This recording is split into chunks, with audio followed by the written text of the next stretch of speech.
When life throws you a curveball, how are you going to handle adversity? Welcome to the Fearless Mindset Podcast, where you're about to go on a journey as I interview security, business, and entertainment leaders on what it takes to stay fearless. I'm your host, Mark Ledlow, and enjoy today's episode. There's something going on in the U.S. I can't explain it. I can't put my finger on it, but there's a shift going on, and there's adjustments going on. Everybody's anticipating something going to happen to make things explode. And I think everybody's kind of sitting on eggshells going, okay, what's going to happen? Everybody's just waiting for that explosion. And I think from a business owner standpoint, I don't think there's enough talent out there to support the demand. In fact, I agree. Pellerin just texted me, and a buddy of his sent him a private text message. He's in DC. And he basically said, bro, miss you out in the field, man. You're one of the OGs and miss your talent out here. What we're seeing out here in talent really is bad. It's bad. People, it's just the quality of the OGs of how we used to work in the field. It's just not there. And so I think what's going to happen in the US, demand's going to spike. And the clients are wanting the Secret Service level of protection. So they're going to get the JV football team on the football field. They're going to go, what the heck am I paying you for? Yeah, right. And the clients use the JV team, but they want the Secret Service value. Yep. And what's going to happen is there's going to be a massive turnover of talent because the talent's just not there. And the young generation don't believe in investing in themselves, so they don't know what they're doing because they don't believe in investing in what they should do. I mean, there's tons of training schools. I mean, Ben just mentioned, I can mention, there's Joe LaSorsa, personal friend. He's always selling out his training schools. There's so many others out there, but you got to invest in yourself. And, we had a client, not going to name names on the podcast, but we support them in San Francisco. We went through 5 drivers in 1 week because people did not know how to do the chauffeur type of limo driving. Because it's nice to go do ambush style stuff and all that other stuff, but that billionaire in that car wants a smooth ride. And the company called, hey, can you find us some more drivers like this guy, your number 1 driver? And I'm like, okay. And there's people just don't know what they don't know. And so I'm hearing driving is the biggest demand of anything. Because when a principal is going to get hit, it's from leaving or arriving. That's when the hits can be made on that principle. In case studies, that's what we've seen in case studies is arrival, departure. That's the most critical part of protecting a principal is during that time frame of their day of living their life. And so people think, it's sitting in front of the house in the RST. Trust me, the bad guys are studying you. They're doing surveillance on you a few days before you even see them. And so that's what we're seeing is a demand in secure transportation. I mean, we get, that's probably 40% of our business last year in the Bay Area. Yeah. And it's picking up in the Texas now. Sense, mate. That makes a lot of sense. Getting that in Tennessee as well. We would see something similar out here, mate. A lot of it is secure ground transport. The complex, I would call it a complex protection detail, with a protective security element, a protective surveillance element.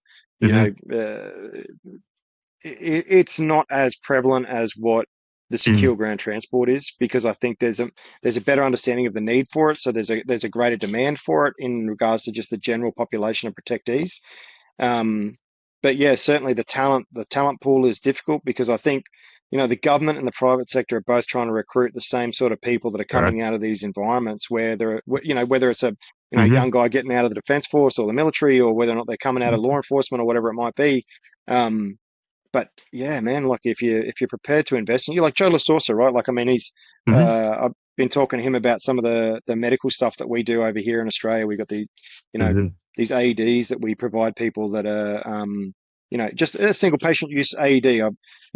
This bad boy here is a Schiller. Like this, something smaller. It's smaller and thinner than that. Even more compact. The cell AED that we've got. Okay. We're providing these for guys on the road, and that's the sort of stuff that I think is going to start to change. Is that it's not going to be so much you just the shoulder man anymore. It is definitely going to be you're going to have a blend of medical skills. So you're Mm. going to have some TCCC. You're going to have the ability to look after, maybe be a manny in that. I know it's a bit of a piss take on the word, but look after the kids Yeah, at the same time as looking after the principal. We had a family office come out here for Christmas, and they had a bunch of kids, and you know the shoulder guy that was working with the family, he was doing, for the most part, he was looking after the kids because for yep. the principal, the kids are worth more to them than they are. Like, Their legacy. that's right. The boss wants you to make sure the kids are okay. The boss doesn't, usually sure, they want protection, but they also want their family and their children to be absolutely the number one protectee in their life. So, um, much more diversity of operator, I think. Emotional intelligence is super important. So, Yeah, that's yeah. funny you mentioned that. I called myself the white uncle or white boy uncle in Beverly Hills. I was working a job for Red 5. Shout out to Chris Coleman. Mike Trott was detail leader, I think he was, Mike Trott. And shout out to Mike. And his book, The Protected, where actually that detail is in his book. And I was on a 3-month detail in Beverly Hills with that royal family. And I was assigned to the principal. I think he was 10 years old. All he wanted to do is go Yep. to the park. And all we did is sit in the grass. And that was it. Sit on the grass, hang out, watch Yep. him chase squirrels and dogs and play in the grass. That's all he Did you do, wanted to do. did, did you do any J turns, or you do any, like, you know, cover, Nope. communicate, and extract? Nope. Nope. You were No day literally that. turns. Nothing. No shooting That's the Irving. No shooting out of yeah. windows. No dummy drills. No nothing. No, no, None no of that marry fun up stuff. drills. Nothing. None of No. that fun stuff that we see on YouTube. That stuff's fun. I'm a Marine. I like doing that stuff, but it was point A to point B. Make sure he got Yep. up to the hotel with his dad, who was Yep. somewhere in the crown somewhere. And Yep. that was it. That was just being Uncle Mark in shorts and a t-shirt with a backpack and just hanging out and updating my thread on my phone of where our position it was. And then Yep. they had surveillance when we went in the city of LA. They had surveillance team deployed in case I needed them. And it was the Yep. best well-run detail I had ever worked on in my entire life. And next to the training with Dan Clark International in Omaha, Nebraska. He's with WD. And between those two men, I mean, I saw the details that ran so smoothly. And another guy that runs the smooth operations, one of the best operations out there is Juan Gonzalez with Eagle Eye. Shout out to Juan. And it was pretty crazy. Just being around the best, you see what the best looks like, and like, whoa, this is what the best looks like. And you know what? I guarantee you, between all those guys, there's a key element, and that was that they didn't rest on their laurels, and they Mm-hmm. kept updating their skills, and they were practicing what they preached, Yep. and they were having a crack at doing the actual Mm-hmm. drills legitimately every day, instead of just complacency creeping in and comfort being the death of courage, where they're just Mm-hmm. letting go of all the things that they've learned because it's like, well, it's not going to happen today, right? Yeah. It didn't happen yesterday. Nothing's going to happen today. I can probably switch off a bit. The principal's fine. No, they're just going for a coffee. Like, Yeah. famous last words. Yeah. The person that hits me the most with the passion for the business, I got to give him a shout out. He'll be disappointed if I don't, but he's always say, "Hey, when you're in Vegas, let me know. I'd love to have you in." And I've been I've been, as 5 months on the road traveling, and just like, okay, I take some time off. But Aaron Mullen is the most passionate guy in the industry for trading. The guy is Yeah. so passionate. I mean, the guy is nonstop energy. He lives and breathes stuff. He helped Christian West with AS Solutions build up their whole residential thing, and he's Yep. shout out to him for what he does in the industry as well. I mean, there's so many men and women in this business that are good at what they do. Jackie Intel, over in England, really humble lady. Enjoy talking with her at IPSB. But that is the beauty of going to these conferences year after year. People start getting to know you. They start trusting Yes, you, sir.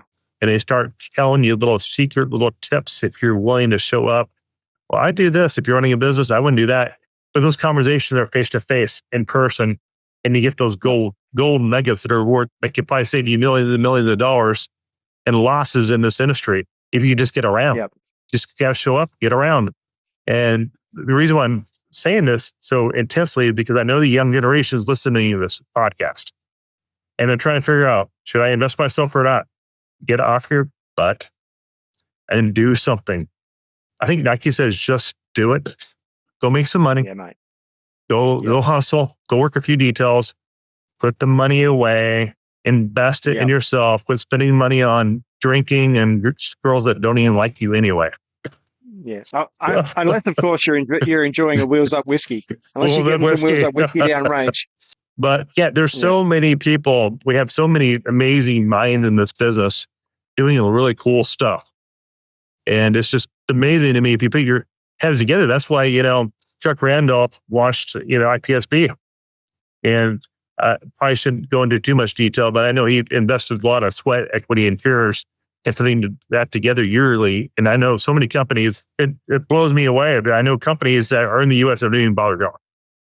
But then I see Pete Ben and Jackie from England and all these others, Pete David and all these other people from Europe coming over the pond just to show up to say hello to, we're here.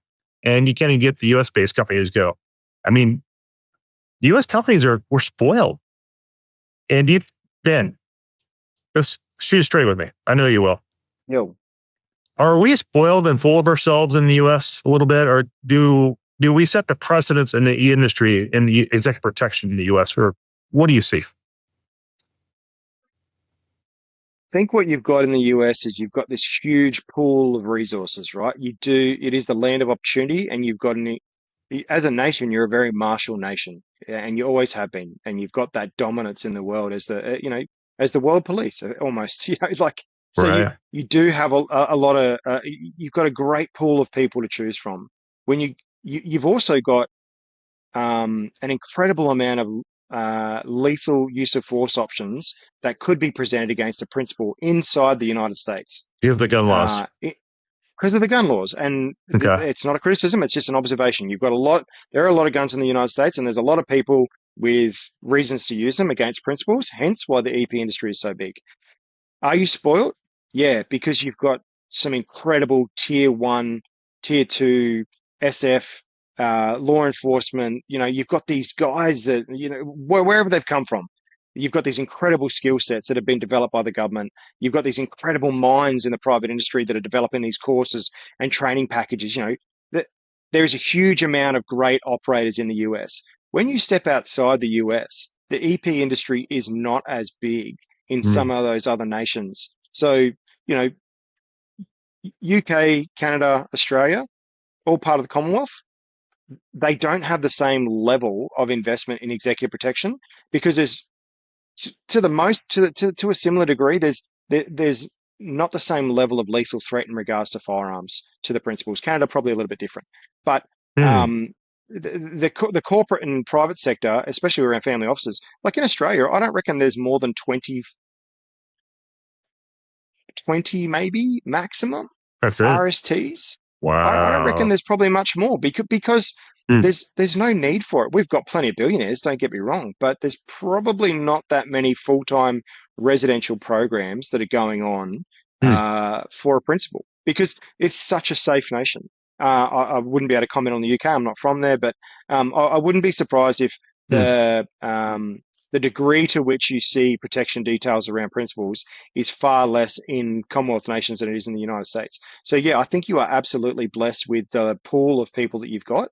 And when you leave the United States and you travel around the world, finding other people that have got those same skill sets, that speak the same language, that have got the same courses, that have done the same level of protection around dignitaries and principals, it's a far more difficult pool to sift through to find those vetted, credible vendors that can actually provide, like the Ledlow Group provides in the United States, or, for instance, Aaron provides in training in Vegas, or whoever it is that you might want to lean on in regards to, like, Joe Otero with the driving, Vehicle Dynamics Institute. Like, there's far less in the way of, people you can go to that are vetted that provide that incredible degree of capability, training, and service. So, yeah, I think it's not a dig, but I think you're absolutely spoiled with options in the US. But when I heard you say this is what I heard, America is really a dangerous nation.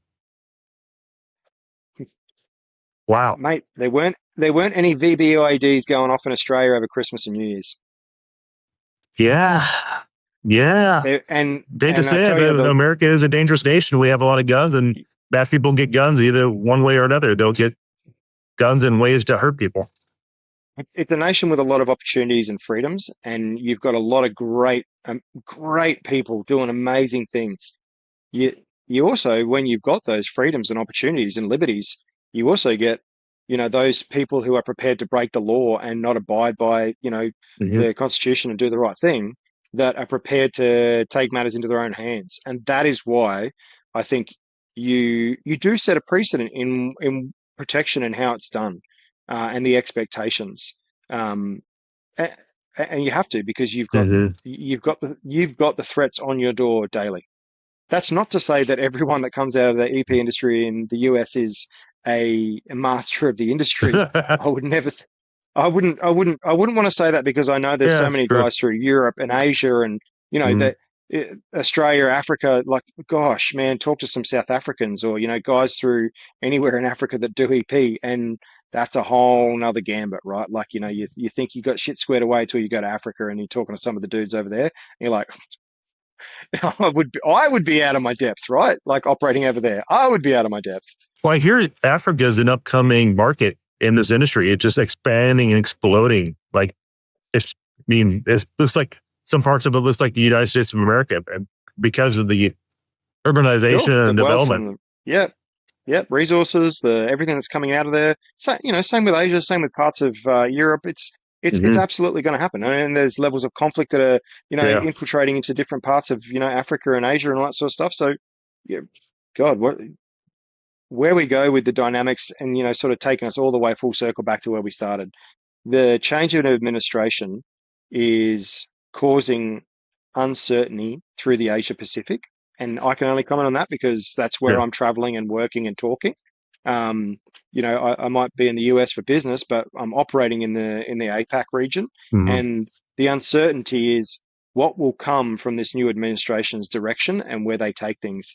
Because, I used the term world police before. The US, your big brother out here, right? Like, you. Yeah.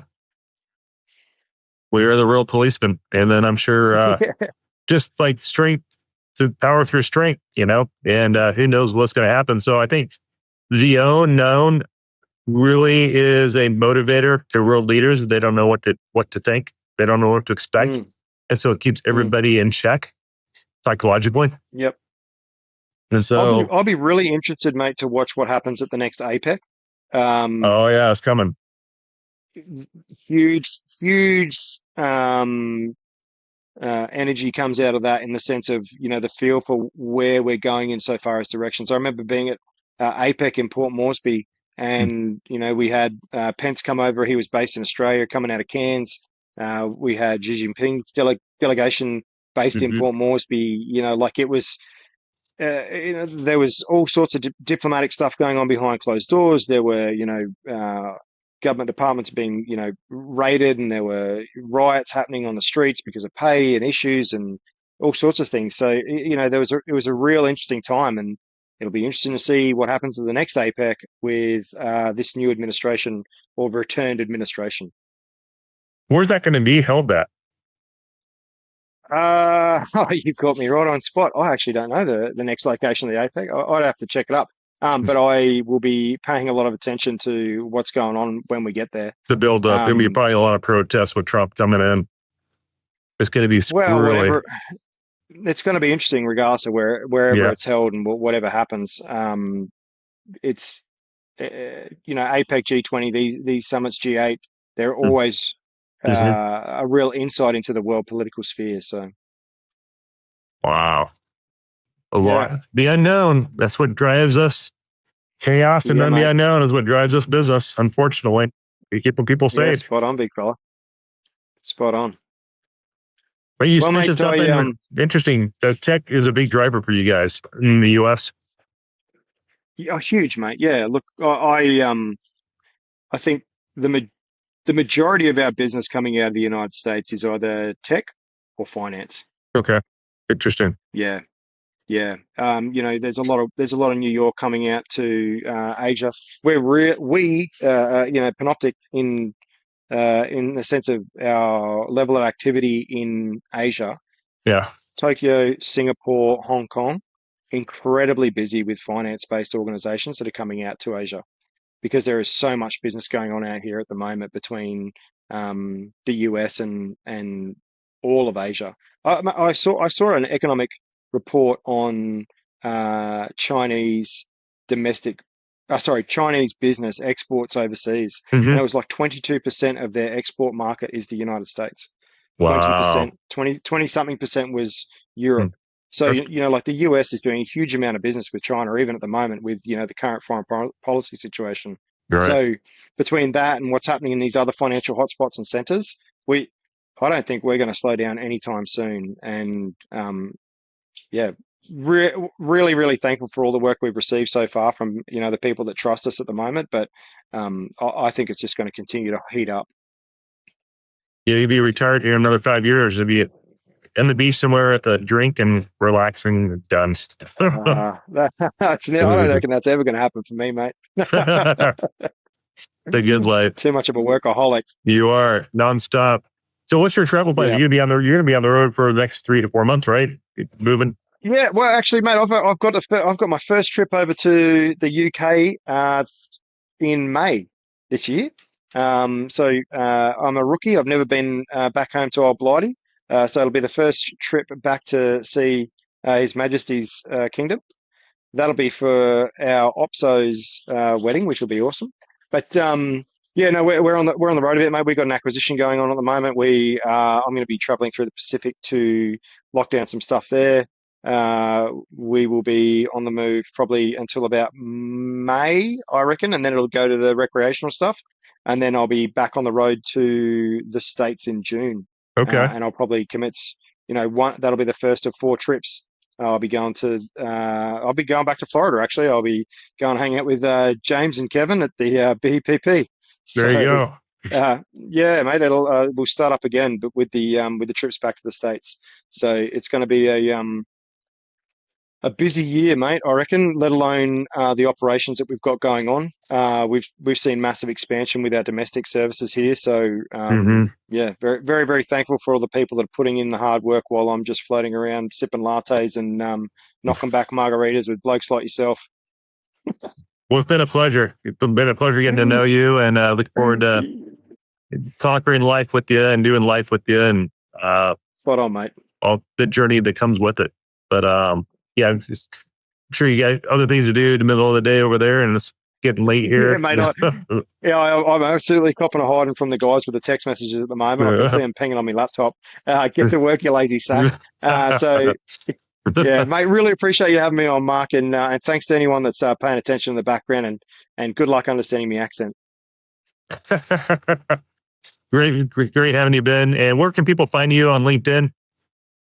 Mate, it's just Ben Hosking on LinkedIn, as it sounds and spelled. Then we've got the Wheels Up Wiki link on the Panoptic Solutions page, and I'm on Instagram and Facebook and all those sorts of things. I'm not locked down. My protected identity doesn't exist anymore, so I'm just open and available. Reach out, flick me a message. There you go, folks. And then if you want to tune in and subscribe to our YouTube channel, Mark Ledlow, we're pushing 100,000 subscribers as we speak. And I don't even know what the listen notes thing has us rated, but I think we're pushing 40,000 listeners at one time on listen notes or something like that. Wow. So Mark Ledlow, the Mark Ledlow on Instagram, and the Fearless Mindset on all the podcast platforms. And that should do it. Thanks for supporting the show, folks. And we'll catch you in the next episode of the Fearless Mindset. Thanks for tuning in.